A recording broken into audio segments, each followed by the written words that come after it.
Pourquoi lorsque ce sont des Africains, personne n'en parle? Pourquoi lorsque les Africains créent des choses qui pourraient littéralement changer notre perception des choses et nous aider à avancer dans le bon sens, pourquoi personne n'en parle jamais? Alors bonjour à tous, j'espère que vous allez bien, bienvenue sur ma chaîne si c'est la première fois que vous venez ici. Ici on parle d'actualité, du continent africain, de business, de développement et d'entrepreneuriat. Et donc avant de continuer la vidéo, n'hésite pas à t'abonner, d'activer la cloche de notification pour ne rater aucune de mes prochaines vidéos. Et c'est parti. Alors aujourd'hui on parlera d'une invention assez révolutionnaire qui a été conçue et créée par un jeune Africain et qui pourra littéralement changer et aider à beaucoup de choses dans notre société. Alors lui c'est Serge Bachanga, c'est un jeune de la République démocratique du Congo. Et Serge est un jeune entrepreneur africain comme il y en a des millions je pense. Mais il a décidé de s'intéresser à un sujet, à un problème qui est bien réel. Alors si vous êtes une femme ou un homme et que vous avez une femme, des sœurs ou bref un entourage aussi constitué de femmes, vous avez déjà forcément vu l'une d'entre elles ou même vous-même si vous êtes une femme, le recours à utiliser les mèches lorsque vous vous tressez. Et notre ami Serge partant de ce constat s'est dit mais pourquoi est-ce que nos sœurs, nos mères, à chaque fois lorsqu'elles ont besoin de se tresser, lorsqu'elles veulent utiliser de la mèche, sont obligées de prendre des produits importés de d'autres pays, du Brésil ou de l'Inde,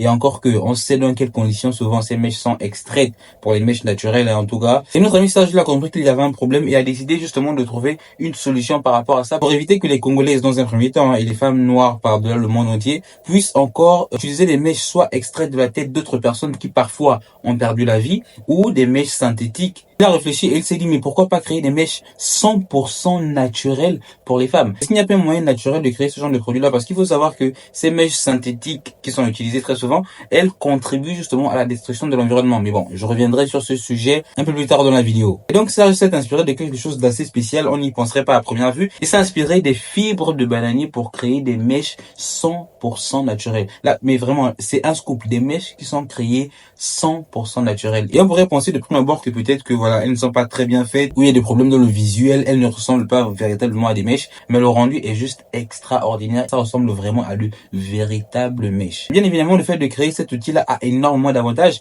mais deux d'entre eux principaux sont, dans un premier temps, le prix parce que si les mèches ne sont plus importées d'autres pays, donc forcément c'est produit sur place, les coûts sont réduits. Pour les acheteurs, pour les consommateurs, ils achètent leurs mèches beaucoup moins cher. Et connaissant les conditions économiques dans la plupart des pays d'Afrique, c'est vraiment quelque chose de juste extraordinaire, de juste bien, tout simplement. Et le deuxième avantage très intéressant et très important, c'est l'aspect et l'avantage écologique. Alors avec ce genre de mèches, non seulement elles ne détruisent pas l'environnement, voilà, on peut les réutiliser. Et aujourd'hui, nous sommes à une époque où on parle beaucoup de climat, où on parle beaucoup de changement climatique, où on parle beaucoup de trouver des solutions vertes afin de continuer de mener une vie assez normale et ne pas continuellement détruire l'environnement.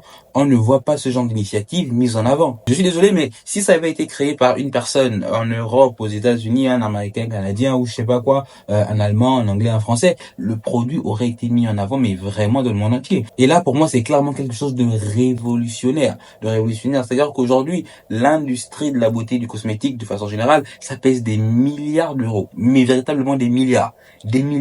Et aujourd'hui, lorsque ce genre d'initiative est faite par un jeune Africain, pourquoi est-ce que les autorités ne poussent pas ça? Je ne pense pas qu'il y ait une grande mobilisation des autorités congolaises pour soutenir ce projet-là et aider Serge justement à continuer de développer son invention. C'est justement ce genre d'initiative-là qui doit être poussé, ce genre d'esprit créatif qui doit être encouragé et éviter qu'à l'avenir on ne continue encore une fois de dépendre comme on le fait déjà de l'immense majorité des pays autour de nous, l'immense majorité des pays occidentaux tout simplement. Donc voilà les gars, la vidéo touche à sa fin. Je voulais simplement la faire pour encourager Serge, pour apporter aussi de la visibilité sur son travail et qui malheureusement a priori n'est pas assez vu, n'est pas assez montré, mais bon, avec ma communauté de 730 personnes, si vous décidez réellement de la partager, c'est ce genre de choses qui doit être partagé. Et donc voilà les gars, j'espère qu'elle vous a plu. N'hésitez pas à vous abonner pour ceux qui ne l'ont pas encore fait et lâchez-moi un petit like et un petit commentaire en bas dans l'espace commentaire. Je me ferai un plaisir de lire votre commentaire et d'y répondre. Sur ce, portez-vous bien, prenez soin de vos proches, que Dieu vous bénisse. Au revoir.